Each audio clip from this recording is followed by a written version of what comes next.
Persekutuan Teruna Online GPIB Jemaat Pelita. Nah, untuk hari ini apa kabarnya adik-adik? Semoga kakak harap kondisi adik-adik tetap dalam keadaan yang sehat dan prima ya. Nah, kita akan masuk ke dalam ibadah hari ini kita. Kakak ajak adik-adik untuk mempersiapkan hati, pikiran, serta perlengkapan ibadah adik-adik di rumah masing-masing.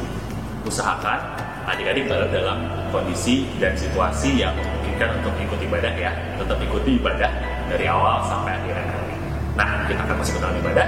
Sebelum kita memulai ibadah kita, mari kita persiapkan hati kita dengan bersaat teduh. Mari kita bersaat teduh.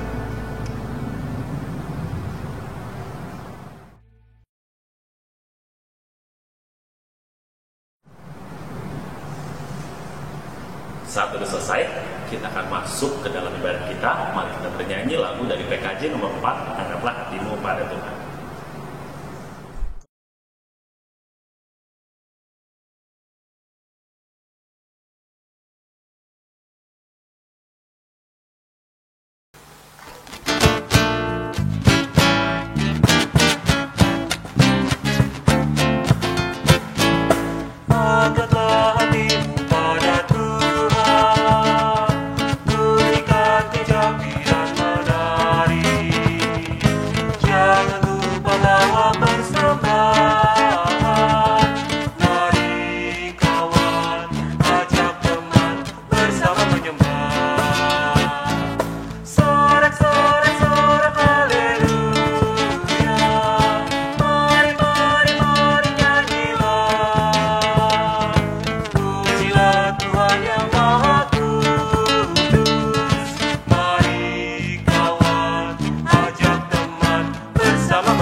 Adik-adik, mari kita bersatu dalam doa.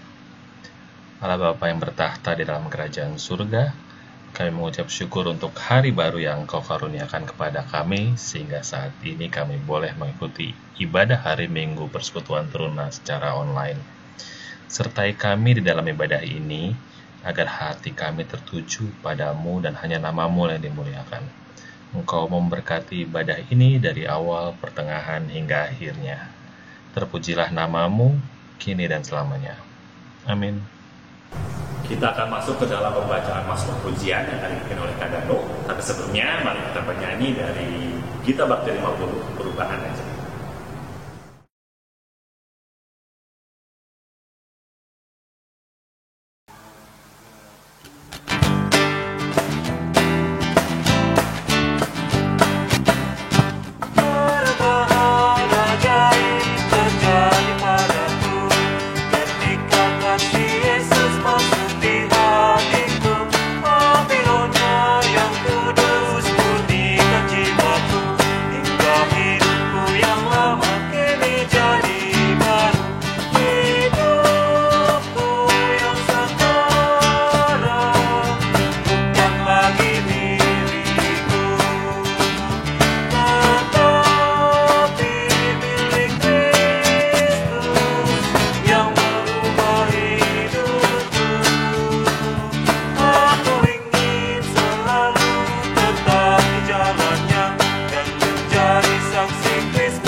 Pembacaan Mazmur minggu ini terambil dari Mazmur pasal 30 ayat 1 sampai 6. Mazmur pasal 30 ayat 1 sampai 6. Adik-adik sudah siap untuk baca Mazmur? Kita baca secara bersama-sama dimulai dari perikopnya. Nyanyian syukur karena selamat dari bahaya. Mazmur, nyanyian untuk pentahbisan bait suci dari Daud. Aku akan memuji Engkau ya Tuhan, sebab Engkau telah menarik aku ke atas dan tidak memberi musuh-musuhku bersukacita atas aku. Tuhan Allahku, kepadamu aku berteriak minta tolong, dan Engkau telah menyembuhkan aku. Tuhan, Engkau mengangkat aku dari dunia orang mati, Engkau menghidupkan aku di antara mereka yang turun ke liang kubur. Nyanyikanlah mazmur bagi Tuhan, hai orang-orang yang dikasihinya, dan persembahkanlah syukur kepada namanya yang kudus. Sebab sesaat saja ia murka, tetapi seumur hidup ia murah hati. Sepanjang malam ada tangisan, menjelang pagi terdengar sorak-sorai. Demikian pembacaan Mazmur minggu ini. Kita akan masuk ke dalam pemberitaan firman. Sebelumnya, mari sama-sama kita bernyanyi dari Kidung Muda-Mudi 128, Ku Diberikan Hidup.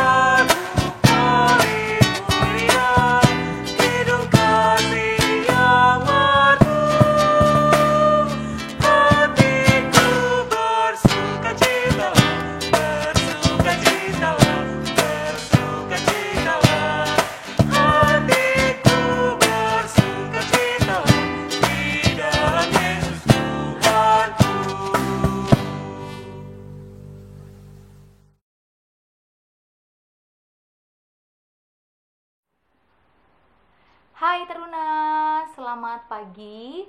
Buat yang nontonnya pagi hari, selamat siang. Buat yang nontonnya siang, dan selamat malam buat yang nontonnya malam hari. Salam sejahtera buat kita semua.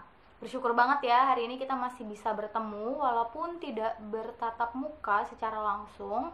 Tapi kita percaya bahwa Tuhan ada dan mengizinkan kita untuk boleh melakukan ibadah ini bersama-sama. Aku berharap semoga adik-adik saat ini yang nonton sedang dalam kondisi yang sehat, mama papa, keluarga juga sehat, dan orang-orang yang disayang juga sehat tentunya.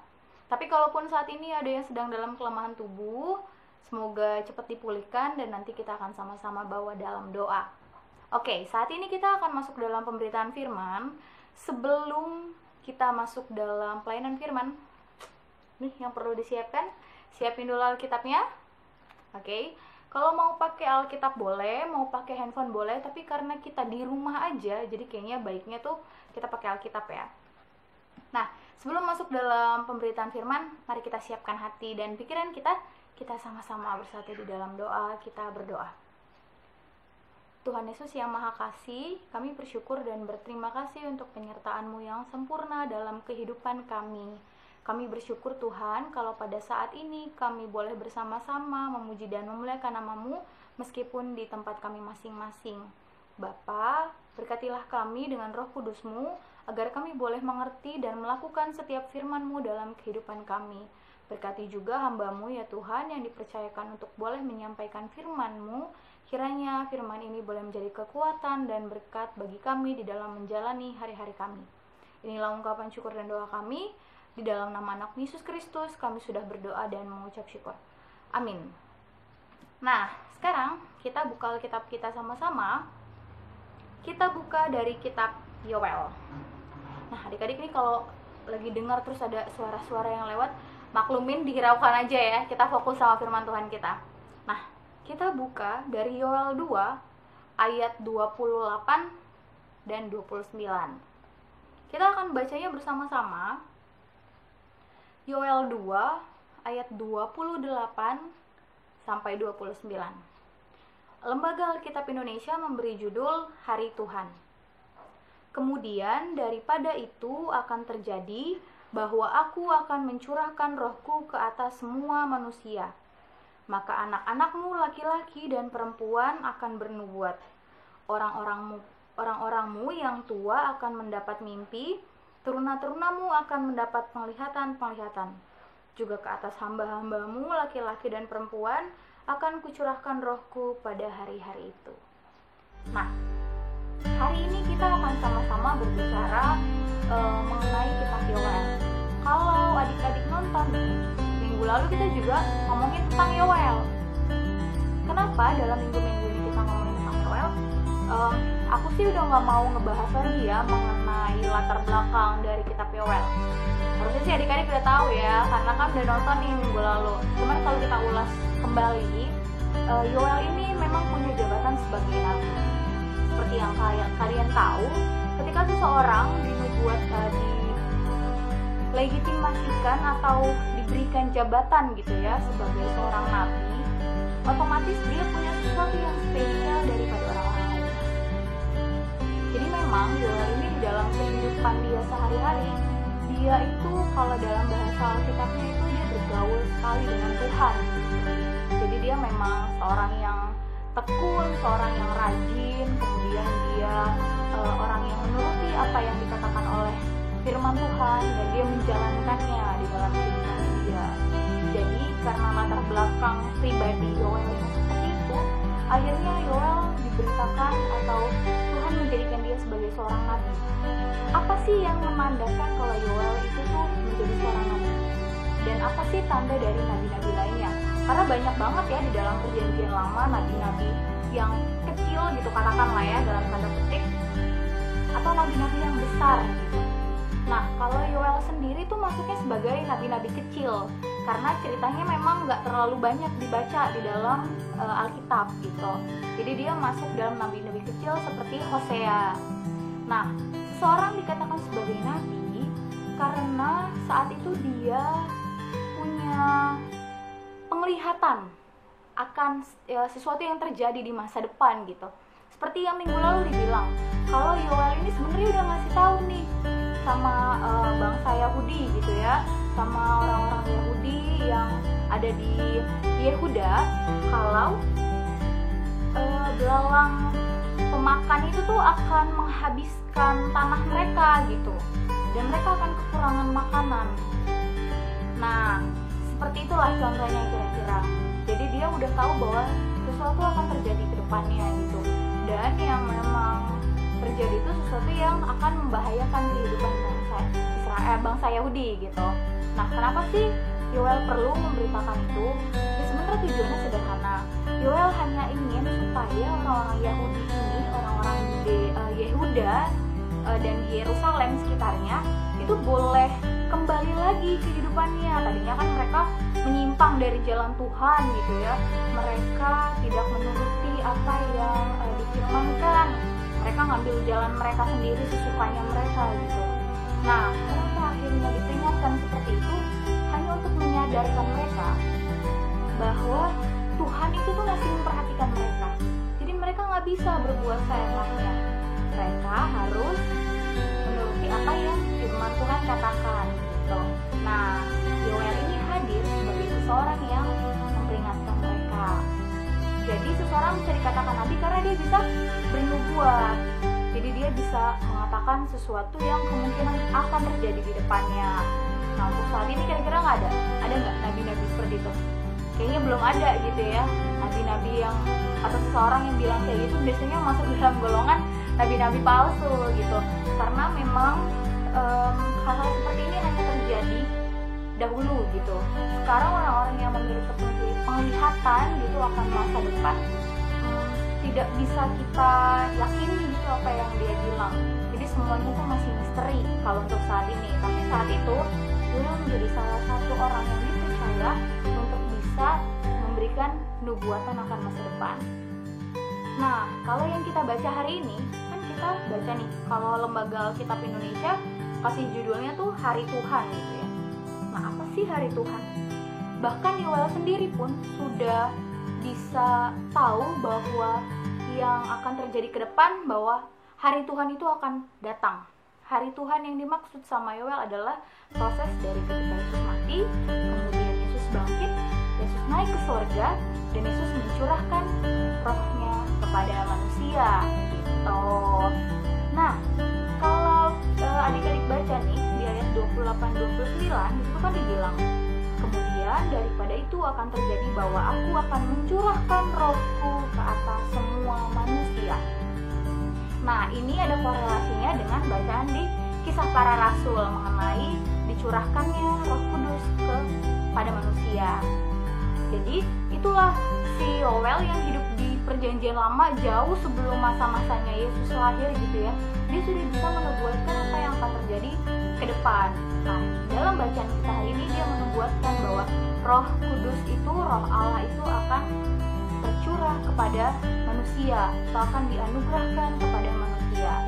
Sekarang yang mau kita sama-sama coba cari tahu, apa sih sebenarnya fungsi dari Roh Kudus itu buat kehidupan kita? Coba kalau aku tanya sama kalian, apa sih menurut kalian fungsi Roh Kudus itu bagi kalian atau bagi umat manusia? silahkan disimpan jawabannya masing-masing ya. Cuman aku yakin semua jawaban yang kalian bilang itu tuh nggak ada yang salah, pasti benar. Pasti ada yang bilang bahwa Roh Kudus itu untuk menuntun kita kak, benar. Roh Kudus itu untuk menguatkan kita kak, benar banget. Jadi Roh Kudus itu datang dicurahkan kepada kita manusia untuk menemani kita, untuk menguatkan kita di dalam menjalani kehidupan kita. Roh Kudus kelihatan? Tentu enggak gitu ya. Karena apa? Karena dia itu ada di dalam hati kita masing-masing. Pertanyaannya yang paling penting saat ini, kita adik-adik nih bersama juga dengan kakak, kita ini udah cukup aware nggak ya mendengar suara Roh Kudus itu di dalam diri kita? Misalkan ada suara nih di dalam diri kita yang menurut kita untuk berbuat kebaikan gitu ya. Nolongin misalkan ada bapak-bapak yang lagi jatuh misalkan. Roh Kudus tuh sebenarnya udah menggerakkan kita untuk bilang, ayo bantuin bapak-bapaknya gitu. Tapi kadang-kadang kita tuh menolak panggilan Roh Kudus itu. Kita selalu cari-cari alasan, enggak mau, takut nanti malah dijahatin misalkan. Nggak mau, repot misalkan. Nggak usah lah, kan udah ada yang ngebantuin. Nah, itulah jadi pertanyaan penting nih. Setiap kali Roh Kudus itu tuh manggil di dalam hati kita, memanggil kita untuk melakukan hal-hal yang benar dan sesuai dengan firman Tuhan, kita sudah melakukannya apa enggak? Atau jangan-jangan kita tuh menolak untuk melakukan apa yang disampaikan oleh Roh Allah itu yang ada di dalam diri kita. Jadi kita lebih suka mengabaikan, kita nggak peduli dengan apa yang disampaikan oleh Roh Kudus itu. Nah, hanya kalian lah, hanya kita yang tahu apa yang Roh Kudus itu katakan di dalam hati kita. Tapi yang selalu kita imani bahwa Roh Kudus itu menjadi salah satu perantara Allah juga untuk boleh menolong kita melakukan hal-hal baik di dalam kehidupan kita. Itulah kenapa akhirnya Roh Kudus dicurahkan kepada kita. Karena Allah sendiri tahu bahwa kita nggak bisa berjalan sendirian. Allah tahu bahwa kita tuh butuh teman, bahwa kita butuh seorang yang menuntun kita dalam kehidupan kita. Makanya di dalam setiap doa-doa kita, memang harapannya kita selalu memasukkan ada elemen Roh Kudus di dalam doa-doa kita. Misalkan, ya Roh Kudus, tolong bantu kami, bantu aku untuk boleh mengerjakan tugas-tugas ini. Ya Roh Kudus, tolong kuatkan aku di dalam kesesakanku. Seperti itu. Jadi adik-adik dan kakak juga, kita tidak boleh mengabaikan apa yang Roh Kudus itu sampaikan di dalam diri kita. Jadi sebenarnya kita nggak perlu cari di mana Roh Kudus, gimana caranya. Roh itu tuh sudah berdiam di dalam diri kita. Roh itu sudah berdiam di dalam diri adik-adik. Tapi pertanyaannya adalah, adik-adik mengabaikan atau menerima panggilan Roh Kudus itu untuk boleh melakukan kehendak firman Tuhan atau enggak? Kalau misalkan jawabannya iya, kita mendengarkan panggilan Roh Kudus di dalam diri kita, maka terus lanjutkan, terus dengarkan dan lakukan itu gitu ya, jangan diabaikan. Tapi kalau seandainya tiba-tiba kita tersadar, iya ya, aku tuh ternyata seringkali mengabaikan panggilan Roh Kudus di dalam diriku gitu ya. Mungkin sekarang saatnya untuk kita berbalik kepada jalan yang benar gitu. Kita berbalik untuk kita mendengarkan. Kita mulai coba pelan-pelan mengetahui apa sih yang Roh Kudus itu hendak mau katakan ke dalam diri kita gitu. Dan setelah kita tahu, kita jangan denial, kita jangan nolak, tapi kita harus menerima itu. Dan kemudian yang tidak lupa adalah, selalu mau aku ingatkan, kita tuh nggak bisa menjalani hari-hari kita dengan baik kalau kita nggak menopang diri kita dengan doa. Karena doa menjadi salah satu hal yang menguatkan kita. Kita nggak bisa nih menjalani hari-hari kita dengan seenaknya, dengan santai, tanpa minta pertolongan dari Tuhan. Dan juga karena itu kita perlu berdoa setiap waktu untuk mohon kekuatan, mohon bimbingan. Karena kalau kita nggak minta kayak gitu, kita akan lupa bahwa kita harus melakukan kehendak firman Tuhan, bahwa kita harus melakukan kebaikan. Karena kalau kita lupa untuk berdoa, maka kita juga lupa untuk melakukan hal-hal baik dan menjalankan kehendak Tuhan di dalam kehidupan kita. Semoga firman hari ini cukup menguatkan buat kita ya. Di hari Pentakosta saat ini, hari tercurahnya Roh Kudus. Semoga kita ingat bahwa di dunia ini kita nggak sendirian.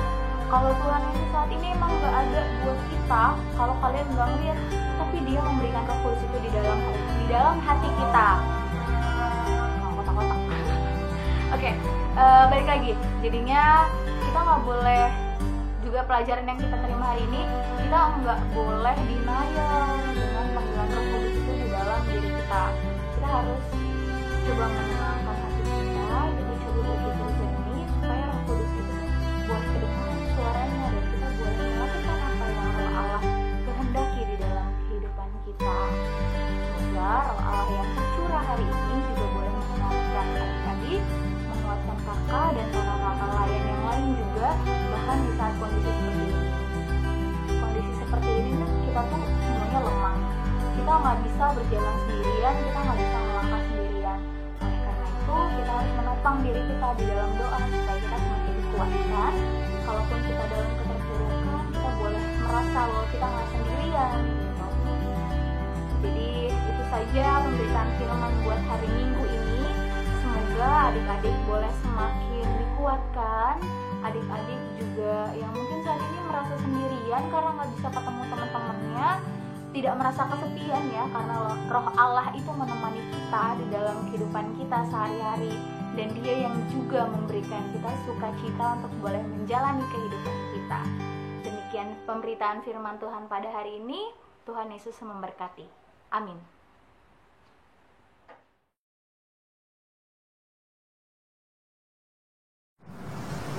Mari sama-sama kita merespon firman Tuhan dengan menyanyi lagu Bila Roh Allah Ada.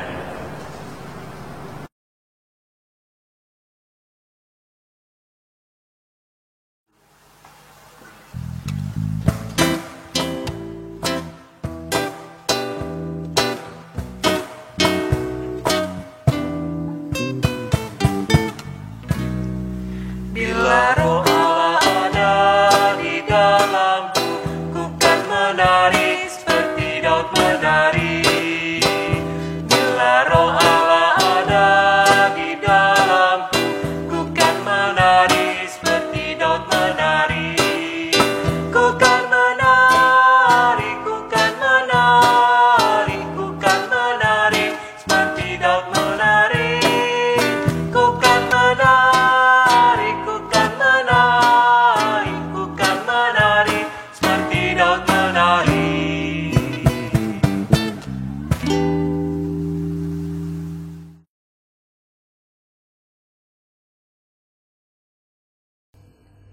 Kami mengucap syukur padamu ya Bapa, atas berkat kasih karunia yang kau curahkan kepada kami, sehingga kami boleh ada sebagaimana kami ada saat ini. Engkau menjaga keluar masuk kami, matamu senantiasa tertuju kepada kami. Bahkan hari ini kembali iman kami boleh disegarkan dan dikuatkan melalui firman yang telah kami dengar dan kami renungkan. Biarlah kami juga dikuatkan dan dimampukan, sehingga bukan hanya sebagai pendengar, tetapi kami juga boleh menjadi pelaku firman-Mu.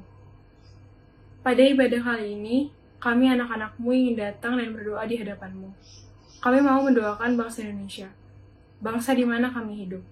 Dengan segenap hati, kami memohon kasih dan anugerah-Mu pada bangsa kami Indonesia, supaya senantiasa mendapat perlindungan dari Engkau ya Bapa. Ya Tuhan, kami memohon jauhkanlah bangsa kami dari malapetaka, bencana alam, pertikaian, perpecahan, dan satukan kami ya Tuhan. Di tengah-tengah konflik suku, rasa, dan agama, biarlah rasa saling menghormati dan toleransi boleh terus ada, dan mungkin rasa persatuanlah yang bisa membuat bangsa ini menjadi kuat. Tidak lupa kami mendoakan juga untuk para pemimpin dan pejabat di Indonesia. Kiranya Tuhan selalu memberikan hikmat, akal sehat, dan sertai juga di setiap keputusan yang mereka pilih ya Tuhan. Untuk menjadikan bangsa Indonesia adalah bangsa yang tenang, aman, dan damai ya Tuhan. Amin. Bapa di sorga, kami juga ingin berdoa bagi pelayanan gerejamu di seluruh dunia, terutama gerejamu di GPIB Pelita ini ya Tuhan. Berkati gerejamu ya Bapa, agar kami senantiasa teguh dalam pengharapan kami kepadamu. Dan juga biarlah gerejamu tetap mampu bersyukur dalam segala situasi yang ada. Pakailah kami, gerejamu, untuk mendatangkan kesejahteraan bagi orang-orang di sekitar kami dimanapun kami Engkau tempatkan. Berkati juga keluarga kami masing-masing dan curahkanlah rahmat-Mu sehingga sukacita dan damai sejahtera-Mu senantiasa ada dalam keluarga kami. Ajari kami untuk saling mengasihi dan menerima setiap anggota keluarga kami, sebagaimana Engkau mengasihi dan menerima kami masuk dalam keluarga-Mu. Kami juga mohon hikmat dan bimbingan dari Engkau untuk kami yang sedang dalam masa pendidikan, terlebih di mana kami harus belajar dari rumah ya Bapa.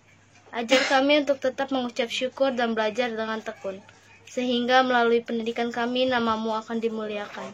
Berkati dan pimpin kami ya Bapa, sehingga kami dapat mencapai cita-cita kami. Dalam nama Tuhan Yesus kami berdoa. Saat ini ya Bapa, kami mau bersatu hati berdoa untuk bangsa kami, Indonesia. Di tengah maraknya penyebaran COVID-19, kiranya Engkau menjaga kami dan memampukan kami untuk melewatinya. Mereka yang menderita sakit, kiranya Engkau jamah dan sembuhkan. Berkati setiap usaha yang dilakukan oleh pemerintah dan setiap elemen bangsa ini untuk mengatasi pandemi COVID-19, termasuk usaha untuk menemukan vaksin sehingga krisis ini boleh segera berlalu. Berkati para medis, mereka yang merawat pasien, sehingga dengan penuh hikmat, kesabaran, dan kekuatan yang dari Engkau saja, mereka juga boleh Engkau pakai sebagai alat-Mu untuk mendatangkan kesembuhan. Bagi mereka yang mengalami kelemahan tubuh, Tuhan kiranya Engkau mau beri mereka kesembuhan dan kekuatan. Bagi mereka yang berduka, Tuhan kiranya Engkau hadir untuk menghibur dan menguatkan mereka. Bagi mereka yang putus asa, kiranya firman-Mu menguatkan dan meneguhkan iman mereka. Berkati gereja-Mu ya Bapa, agar kami senantiasa teguh dalam pengharapan kami kepadamu, dan juga biarlah gereja-Mu tetap mampu bersyukur dalam segala situasi yang ada. Pakailah kami gereja-Mu untuk mendatangkan kesejahteraan bagi orang-orang di sekitar kami, dimanapun kami Engkau tempatkan.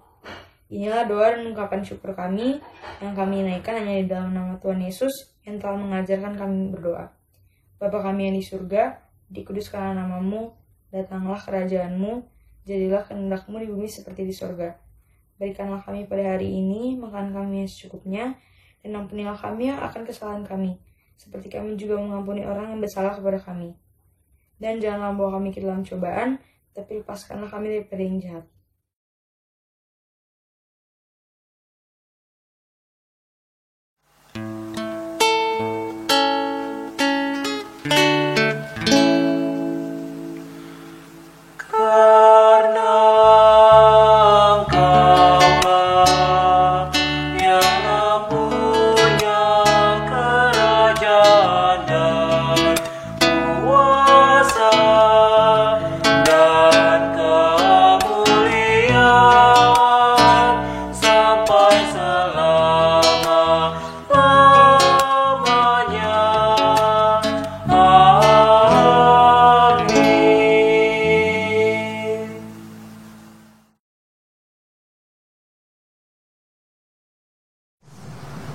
Adik-adik, tiba saatnya kita akan memberikan persembahan syukur. Adik-adik bisa mempersiapkan persembahannya, bisa dimasukkan ke dalam amplop, lalu bisa dititipkan ke orang tua kalian. Nanti di dalam amplopnya bisa ditulis persembahan IHM PT tanggal 31 Mei. Nanti orang tua bisa titipkan ke koordinator sektor atau transfer ke gereja kita. Nah, kita akan memberikan persembahan dengan menyanyi dari Kidung Ceria 356, Ku Beri Persembahan.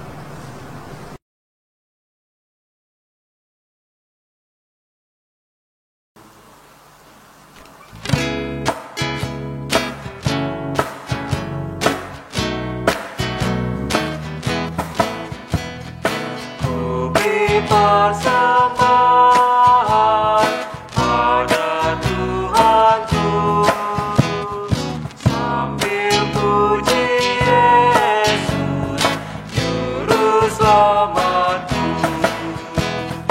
Dengan sukaria ku beri padamu, dan merasa kaya dalam Tuhanku.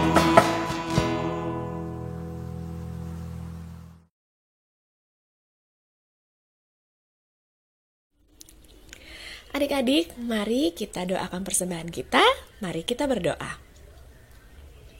Tuhan Yesus yang baik, terima kasih untuk setiap penyertaan dan berkat yang Tuhan berikan kepada kami.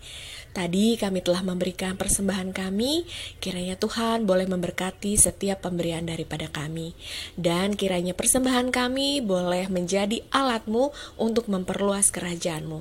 Terima kasih Tuhan Yesus, haleluya, amin.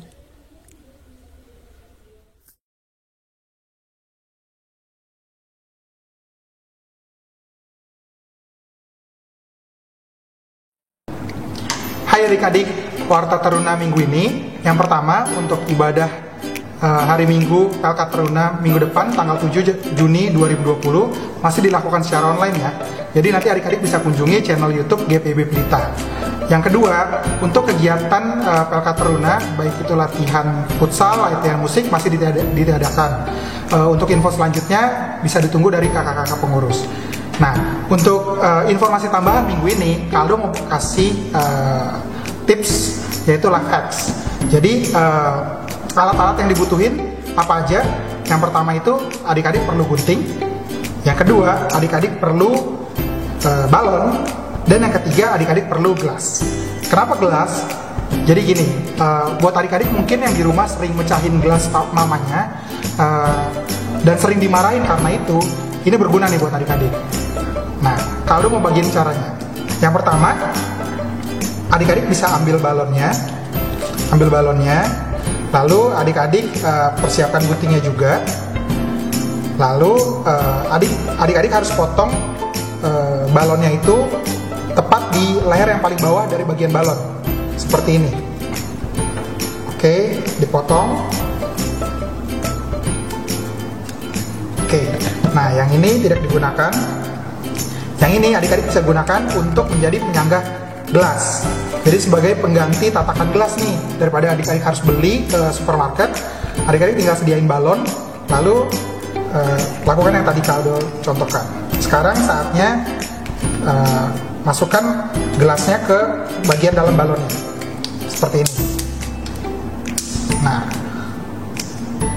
ketika sudah terpasang, jadi gelas ini tidak akan menjadi licin kalau adik-adik taruh di meja kaca atau meja kayu atau meja apapun. Dia akan keset seperti tatakan gelas pada umumnya. Jadi dengan bermodalkan balon, adik-adik bisa membuat gelas ini tidak mudah pecah.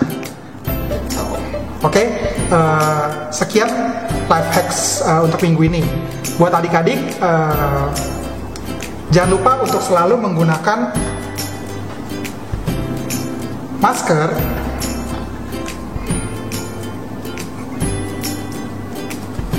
dan adik-adik harus selalu menggunakan hand sanitizer setiap adik-adik melakukan kegiatan. Oke, sampai jumpa minggu depan adik-adik. Tetap semangat selalu, Tuhan Yesus berkati.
Adik-adik teruna yang terkasih, saat ini kita masuk di dalam penghujung ibadah kita.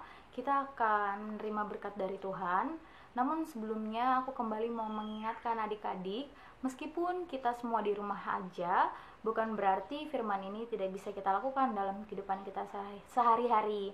Nah, adik-adik dan juga kakak bisa melakukan firman Tuhan ini dengan berbagai cara. yang pasti sesuai dengan kemampuan kita masing-masing.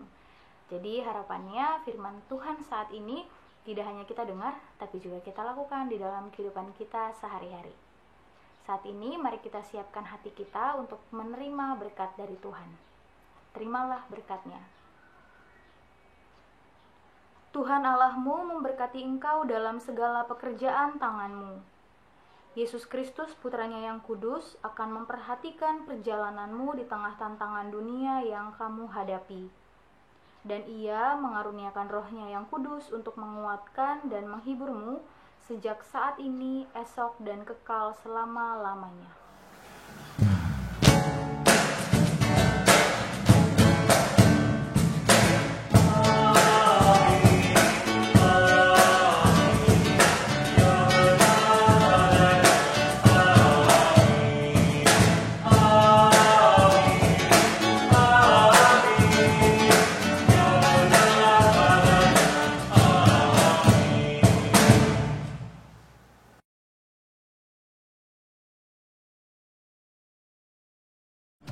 Ibadah hari Minggu persekutuan rumah kita secara online sudah selesai. Terima kasih untuk adik-adik yang sudah mengikuti ibadah dari awal hingga akhirnya. Terima kasih juga untuk orang tua yang sudah menemani adik-adik dalam mengikuti ibadah ini. Kakak juga mengucapkan terima kasih untuk kakak layan yang bertugas di minggu ini. Kiranya apa yang boleh sama-sama kita lakukan tetap menjadi berkat. Untuk info tambahan, Sabda Bina Turunan Harian edisi Juni dan Juli sudah tersedia. Adik-adik bisa mendapatkannya dengan cara mengirim direct message ke Instagram Persekutuan Rumah Pelita atau dapat WhatsApp ke pengurus. Demikian ibadah minggu ini, kita berjumpa lagi di minggu depan. Tuhan memberkati.